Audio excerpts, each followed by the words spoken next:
Hello everyone, happy Thursday. Welcome back to the brand new series on our channel where we read a series of unfortunate events. I'm your host Kevin. My brother Zach read the previous chapter. So let's get right into it. Chapter 2. It is useless for me to describe to you how terrible Violet, Klaus, and Sunny felt in the time that followed. If you have ever lost someone very important to you, then you already know how it feels. And if you haven't, you cannot possibly imagine it. For the Baudelaire children, it was, of course, especially terrible because they had lost both their parents at the same time, and for several days they felt so miserable they could scarcely get out of bed. Klaus found he had little interest in books. The gears in Violet's inventive brain seemed to stop, and even Sunny, who, of course, was too young to really understand what was going on, bit things with less enthusiasm. Of course, it didn't make things any easier that they had lost their home as well, and all their possessions. As I'm sure you know, to be in one's room, in one's own bed, can often make a bleak situation a little better. But the beds of the Baudelaire orphans had been reduced to a charred rubble. Mr. Poe had taken them to the remains of the Baudelaire mansion to see if anything had been unharmed, and it was terrible. Violet's microscope had fused together in the heat of the fire, Klaus's favorite pen had turned to ash, and all of Sunny's teething rings had melted. Here and there the children could see traces of the enormous home they had loved, fragments of their grand piano, an elegant bottle in which Mr. Baudelaire kept brandy, the scorched cushion of the window seat where their mother liked to sit and read. Their home destroyed, the Baudelaires had to recuperate from their terrible loss in the Poe household, which was not at all agreeable. Mr. Poe was scarcely at home, because was very busy attending to the Baudelaire affairs, and when he was home he was often coughing so much that he could barely have a conversation. Mrs. Poe purchased clothing for the orphans that was in grotesque colors, and it itched. When the two Poe children, Edgar and Albert, were loud and obnoxious boys with whom the Baudelaires had to share a tiny room that smelled of some sort of ghastly flower. But even given the surroundings, the children had mixed feelings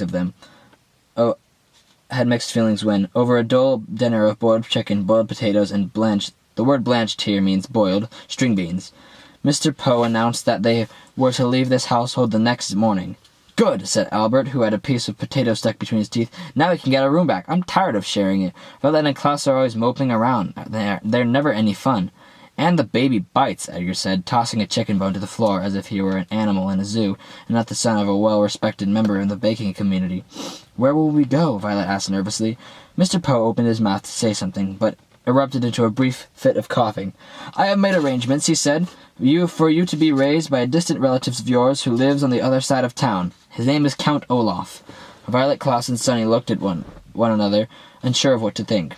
On one hand, they didn't want to live with the Poes any longer. On the other hand, they had never even heard of Count Olaf and didn't know what he would be like. "Your parents will," Mr. Poe instructs that you will be raised in the most convenient way possible. Here in the city, you'll be used to your surroundings, and this Count Olaf is the only relative who lives within the urban limits. Klaus thought this over for a minute, and he swallowed a chewy bit of bean. "But our parents never mentioned Count Olaf to us. Just how is he related to us exactly?" Mr. Poe sighed and looked down at Sunny, who was biting a fork and listening closely. "He is either a third cousin 4 times removed, or a fourth cousin 3 times removed. He is not your closest relative on the family tree, but he is the closest geographically. That's why, if he lives in the city," Violet said, "why didn't our parents ever invite him over?" "Possibly because he was very busy," Mr. Poe said. "He's an actor by trade and often travels around the world with various theater companions." "I thought he was a count," Klaus said. "He is both a count and an actor," Mr. Poe said. "Now, I don't have time to cut short our dinner, but you children have to pack up your things, and I have to return to the bank and do some more work. Like your new legal guardian, I am very busy myself." The 3 Baudelaire children had already had many more questions for Mr. Poe, but he had already stood up from the table and, with a slight wave of his hand, departed from the room. They heard him coughing into his handkerchief, and then the front door creaked shut as he left the house. "Well," Mr. Poe said, "you 3 had better start packing. Edgar, Albert, please help me clear the table." The Baudelaire orphans went to the bedroom and glumly packed their few belongings. Klaus looked distastefully at each ugly shirt Mrs. Poe had bought for him as he folded them and put them into a small suitcase. Violet looked around in the cramped, smelly room in which they had been living, and suddenly crawled around solemnly, biting each of Edgar and Albert's shoes, leaving small teeth marks in each one, so she would not be forgotten. From time to time, the Baudelaire children looked at one another, but with their future such a mystery, they could think of nothing to say. At bedtime they tossed and turned at night, scarcely getting any sleep between the loud snoring of Edgar and Albert and their own worried thoughts. Finally, Mr. Poe knocked on the door and stuck his head into the bedroom. "Rise and shine, Baudelaires," he said. "It's time for you to go to Count Olaf's." Violet looked around the crowded bedroom, and even though she didn't like it, she felt very nervous about leaving. "Do we have to go right this minute?" she asked. Mr. Poe opened his mouth to speak, but had to cough a few times before he began. "Yes, you do. I'm dropping you off on my way to the bank, so we need to leave as soon as possible. Please get out of bed and get dressed," he said briskly. The word briskly here means quickly, so to get the Baudelaire children to leave the house. The Baudelaire children left the house. Mr. Poe's automobile rumbled along the cobblestone streets of the city toward the neighborhood where Count Olaf lived. They passed horse-drawn carriages and motorcycles along Doldrum Drive. They passed the Fickle Fountain and an elaborately carved monument that had occasionally spat out water in which young children played.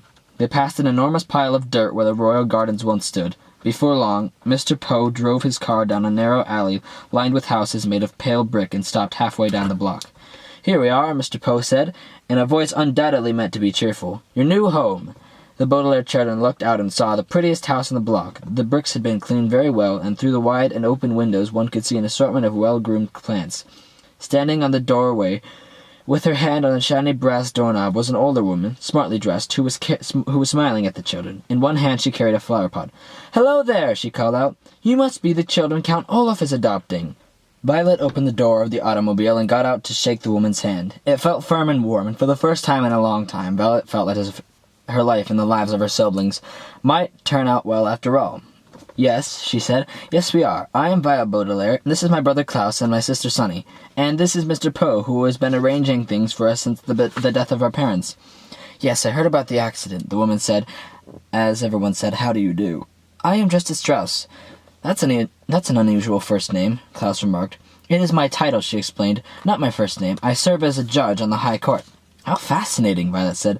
"And you are married to Count Olaf?" "Oh, goodness me, no," Justice Strauss said. "I don't actually know him that well. He is my next-door neighbor." The children looked from the well-scrubbed house of Justice Strauss to the dilapidated one of the next door. The bricks were stained with soot and grime. There were only 2 small windows, which were closed with the shades drawn, even though it was a nice day. Rising above the windows was a tall and dirty tower that tilted slightly to the left.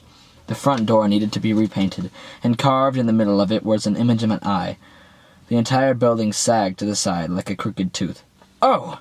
said Sunny, and everyone knew what she meant. She meant, "What a terrible place! I don't want to live there at all."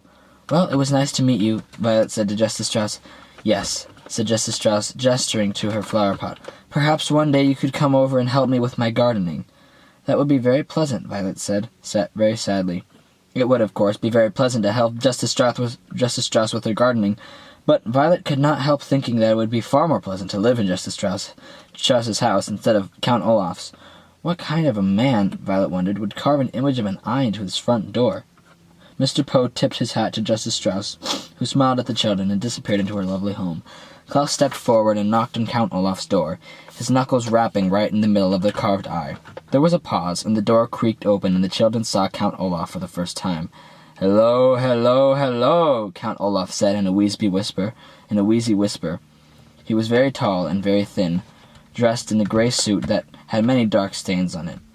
His face was unshaven, and rather than 2 eyebrows like most human beings had, he just had one very long one. His eyes were very, very shiny, which made him look both hungry and angry. "Hello, my children. Please step into your new home and wipe your feet inside so no mud gets indoors." As they stepped into the house, Mr. Poe behind them, the Baudelaire orphans realized what a ridiculous thing Count Olaf had just said. The room in which they found themselves in was the dirtiest that they have ever seen, and a little bit of mud from outdoors wouldn't have made a bit of a difference. Even by the dim light of the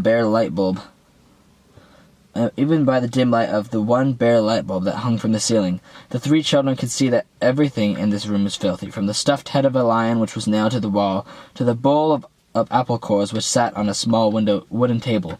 Klaus willed himself not to cry as he looked around. "This room looks like it needs a little work," Mr. Poe said, peering around in the gloom. "I realize that my humble home isn't as fancy as the Baudelaire mansion," Count Olaf said, But perhaps with a bit of your money we could fix it up a little nicer. Mr. Poe's eyes widened in surprise, and his cough echoed in the dark room before he spoke.